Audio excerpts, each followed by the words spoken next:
Ako si Garrett, at nangyari ito noong ako'y sophomore sa kolehiyo.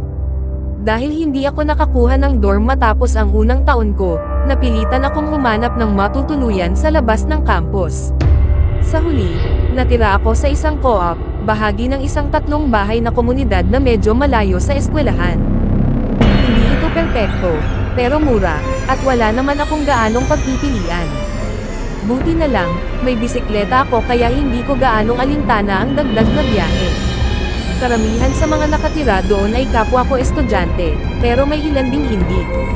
May mga alumni, ilang teaching assistants, at ilang mas nakatatanda na nag-aaral muli. Ngunit ang talagang tumatak sa akin ay isang matandang babae na nakatira sa kabilang bahay. Sa tansya ko, nasa late 50s na siya, pero mukhang mas matanda pa. Maputi na ang kanyang buhok, may payday sa paglalakad, at palaging may blankong ekspresyon sa mukha. Tahimik siya at hindi nakikihalubilo. Unang beses ko siyang nakita sa kusina namin, kahit na ang bahay niya ay may sarili namang kusina. Hindi siya nagluluto, hindi rin kumakain, at lalong hindi nakikipag-usap. Basta nakatayo lang siya roon habang abala kaming lahat sa paghahanda ng hapunan. Paminsan-minsan, nagtatama ang aming mga mata, at pakiramdam ko ay ako ang tinatitigan niya, kahit na imposible naman iyon. Walang pumapansin sa kanya, na sa tingin ko'y medyo kakaiba. Makalipas ang ilang araw, habang nag-aaral ako sa kwarto ko, muli ko siyang nakita. Nang sumilip ako sa bintana, nandoon siya, nakatingala sa akin. At hindi siya nasa gilid ng daan, nasa mismong gitna siya ng kalsada. Gabi na at malamig, kaya dapat ay giniginaw na siya. Hindi ko alam kung nakatingin talaga siya sa akin o sa direksyon lang ng bahay namin, pero tila ako ang pinagmamasdan niya. Hindi ko alam kung bakit, pero kumaway ako sa kanya bilang pagpapakita ng kabutihang loob.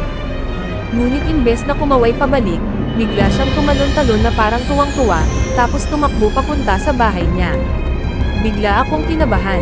Ngayon, sigurado na akong nakita niya kung saang kwarto ako nakatira. Kinagabihan, tinanong ko ang isa sa mga kasamahan ko sa bahay tungkol sa kanya. Ang sabi niya, matagal na raw doon ang matandang iyon at mas mabuting huwag ko na lang daw siyang pansinin. Wala raw itong kasaysayan ng karahasan, kaya wala dapat akong ipag-alala. Pero hindi ako mapakali. Hanggang sa isang gabi, muntik na akong atakihin sa puso. Paglabas ko ng kwarto, halos mabangga ko siya, nakatayo siya sa tapat ng pintuan ko. Halos alas 12 na ng gabi, tahimik ang buong bahay, at wala siyang imak. Hindi man lang siya nagulat nang makita ako, basta lang siyang lumakad palayo na parang ako pa ang nanghimasok sa kanya. Lumipas pa ang ilang linggo at lalong lumala ang sitwasyon. Nawalan ako ng susi sa kwarto ko. Sa lumang hotel daw dati ang bahay namin, kaya may personal na kandado ang bawat kwarto. Karamihan sa mga kasama ko, hindi na kinukandado ang kanila, pero hindi ko kaya. Kailangang nakakandado ang kwarto ko para makatulog ako ng maayos. Isang gabi, bigla akong nagising. May mahina at paulit-ulit na tunog mula sa loob ng aparador ko, parang may gumagalaw sa loob. Kinabahan ako pero hindi ako madaling matakot. Dahan-dahan akong bumangon, lumapit sa aparador, at may buo akong loob na binuksan ito ng biglaan. Doon ko nakita ang matandang babae. May nakapulupot na kurbata ko sa kanyang leeg at hawak niya ang isang kutsilyo. Nang makita niya ako, bigla siyang sumugod.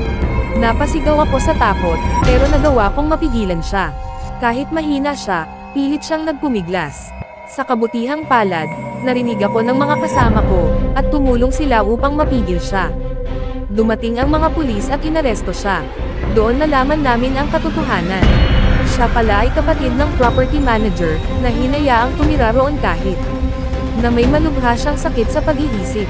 Sa halip na ipagamot siya, itinago lang siya sa isa sa mga walang nakatirang kwarto. Sa totoo lang, mas galit ako sa property manager kaysa sa matanda.